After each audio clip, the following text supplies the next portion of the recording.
इस शरीर को पा करके थोड़ी सी बात अगर समझ में आ जाए तो बेड़ा पार हो जाए, आत्मा का उद्धार हो जाए, आत्मा का कल्याण हो जाए, आत्मा सब दुखों से छूट जाए। लेकिन उस चीज़ को नहीं समझते और वो काम ना करते हैं, तब अपनी बहुत बड़ी हानि कर लेते हैं। वो थोड़ी सी बात इतनी है, ये कोई नहीं कहता, ना शास्त्र कहते हैं, ना ऋषि मुनि संत कहते हैं। ये जिन्होंने भगवान की बहन भक्ति करके उस परम आनंद को पाया है, उस ईश्वर को पाया है, तो वो ऐसा कोई नहीं कहेगा तुम खाना छोड़ दो, घर छोड़ दो, परिवार छोड़ दो, धंधा छोड़ दो, नौकरी छोड़ दो, खेती बाड़ी छोड़ दो, कुछ भी मत छोड़ो, कुछ भी मत छोड़ो। तो और करना क्या है? एक काम सिर्फ जोड़ भर लो।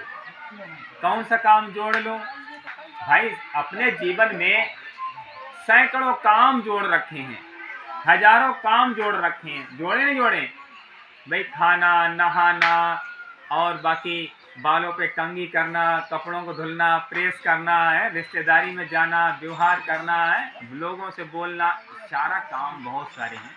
इन सबको आपने अपने जीवन में जोड़ा है। संसार में रहना है, ये सब होता ही रहेगा, लेकिन एक काम और जोड़ लो अपने जीवन में इन सब कार्यों में। कौन सा? भगवान का सुमिरन, भगवान की भक्ति, भजन और नाम जप। इतना काम आधा घंटा 1 घंटा सुबह कर लिया करें, आधा घंटा 1 घंटा शाम को कर लिया करें। बस इतने से ही आत्मा का कल्याण हो जाए।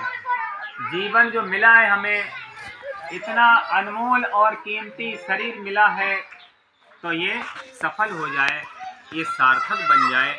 लेकिन अगर इतने एक कार्य की वजह से, अगर ये कार्य हमने अपने जीवन में नहीं अगर ढाला, नहीं जोड़ा, तो हमारा जीवन कैसा है? अधूरा है और निरर्थक है और सारहीन है। क्योंकि इसे जीवन का सार ही है भगवान की बहन भक्ति करके ईश्वर को जानना और अपनी आत्मा का कल्याण करना। अगर ये नहीं करते हैं तो क्या हुआ? बस पशु पक्षियों की तरह खाए और सोए और थोड़ा बहुत जो भी काम किया और चल दिए। अब की पासा ना पड़ा तो फिर 84 जाए। अगर इस जीवन में मनुष्य का तन मिला और अगर हमने अपना कल्याण नहीं किया, उद्धार नहीं किया, तो फिर 84 जाए, फिर 84 का चक्कर काटे। अरे बड़े भाग से मनुष्य का तन मिला है, इसीलिए मिला है भगवान का भजन भक्ति करके अपनी आत्मा का कल्याण करना। राम जी खुद कहते हैं, एक बार सबको बुलाया और क्या कहते हैं कि बड़े भाग्य मानुष्य तन पावा, शुर दुर्लभ सद ग्रंथन गावा। कि बड़े भाग से ये मनुष्य का शरीर मिला है, सुर दुर्लभ सद ग्रंथन गावा। ये देवताओं को भी दुर्लभ है, सदग्रंथ ऐसा गायन करते हैं। तो बड़े भाग्य मानुष्य तन पावा, शुर दुर्लभ सद ग्रंथन गावा। ये दुर्लभ क्यों है? इसलिए है कि साधन धाम मोक्ष कर द्वारा, पाई न जे परलोक संभाला। ये साधन धाम है। जैसे हम किसी जगह पर जाते चल के तो कहते भैया किस साधन से आए हो? तो कहते हैं गाड़ी से आए, कोई कहता है कार से आए, कोई कहता है 11 नंबर गाड़ी जो भगवान ने दी उससे आए। जानते हैं 11 नंबर गाड़ी कौन सी है? ये जो है परमानेंट है, ये कीचड़ में भी चलती है और बरसात में भी निकल जाती है, ऊबड़ खाबड़ में भी चल जाती है, इसलिए इसकी टक्कर की कोई गाड़ी नहीं है। समझ में आया? ना हर लगे ना फटकरी और सब जगह सफल है। ये परमात्मा की जो भी रचना है वो बहुत ही दुर्लभ है, बड़ी अच्छी बात है। देखो नहीं समझते कितनी गलत बात है।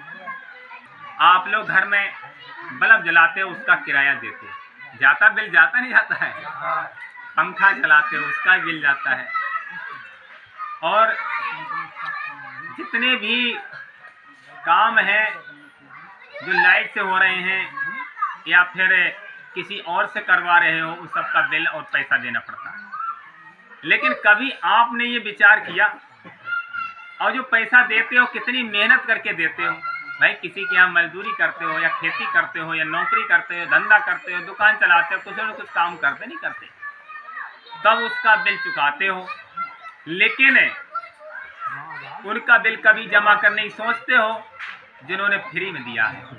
और ऐसा नहीं दिया है, इतना दिया है कि कितनों भोगो कम होने वाला नहीं। देखो एक दीपक बनाया भगवान ने, उसमें उन्होंने तेल डाल दिया है, जब से बनाया तब से रोशनी दे रहा है और देता रहेगा। क्या कभी एक चवन्नी देते हो उनके लिए, अदा करते हो? नहीं देते हो। तो कुछ नहीं तो घंटा 2 घंटा उनके लिए एक चुका दिया करो। कैसे चुकता करोगे? अरे उनका नाम ले लिया करो। भाई जय हो प्रभु, आपने हमारे लिए इतना बढ़िया घर बनाया कि देखो कितना बढ़िया दीपक बना दिया जो रोशनी रोशनी करता है, और कितना बढ़िया रात में एक दीपक बनाया है जो शीतलता प्रदान करता है और रात्रि में भी रोशनी देता है। कितना बढ़िया पंखा बनाया। अभी यहाँ पे देख रहे हो, जब हवा नहीं चलती है तो व्याकुल हो जाते हो, तो दूसरे से कहते हो भाई जरा पंखा चला दे, या फिर लाइट का देखते हो इंतजार है कि लाइट आ जाए, और लाइट का खर्च भी करते हो, पंखा चलाते भी हो तो बिल देते हो उसका, देते नहीं देते? लेकिन परमात्मा का पंखा जब चलता है तो सबको इतना तृप्त कर देता है कि मन भर जाता है। तो क्या उसका बिल कभी चुकाते हो? नहीं चुकाते हो।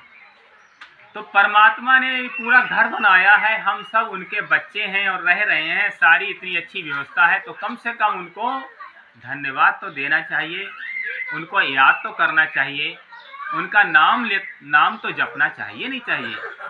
इतना काम नहीं करते। तो ऐसा ना करने से फिर परमात्मा भी खुश नहीं रहते।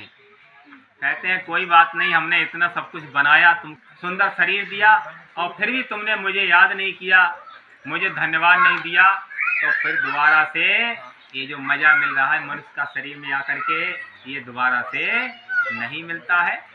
फिर क्या होता है? ये ढोर बछेरू गाय भैंस जो घूम रही हैं आवारा, बस ऐसी बन के घूमना पड़ता है। एक समय में जितने आवारा जो दिखाई दे रहे हैं, कुकुर हैं और गाय हैं, भैंस हैं, इस तरह से जो घूम रहे हैं, ढोर बने, पक्षी बने, जानवर बने, ये अपनी ही कमी से बन गए। कैसे बन गए? ऐसे बन गए कि एक समय में ये भी हम आप जैसे ये मनुष्य भी रहे। गुरुओं ने, विद्वानों ने, ज्ञानी पुरुषों ने इनको समझाया कि भाई तुम मेरा भजन कर लो, भगवान का भजन कर लो, सुमरन कर लो, ध्यान कर लो। लेकिन क्या कहते हैं? हमारे पास समय नहीं, हमारे पास समय नहीं है भगवान को याद करने के लिए। हमको क्या पड़ी हम उन्हें याद करें? हमारे पास खाने को है, रहने को है, सब कुछ तो है। तो ऐसे ही हंस करके टाल दिया और उन परमात्मा को धन्यवाद नहीं दिया, उनका नाम नहीं जपा, सुमरन नहीं किया, तो परमात्मा ने क्या कर दिया? कहते हैं ठीक है, तो तुम्हारे पास हमारी भजन भक्ति के लिए समय नहीं है, तो ठीक है, ले पशु का शरीर पकड़ा दिया, ले अब तुम घूमो, ना तुम्हें कसी चला, ना तुम्हें फावड़ा चलाना है, ना तुम्हें और कुछ काम करना है, अब तुम ऐसे ही घूमो।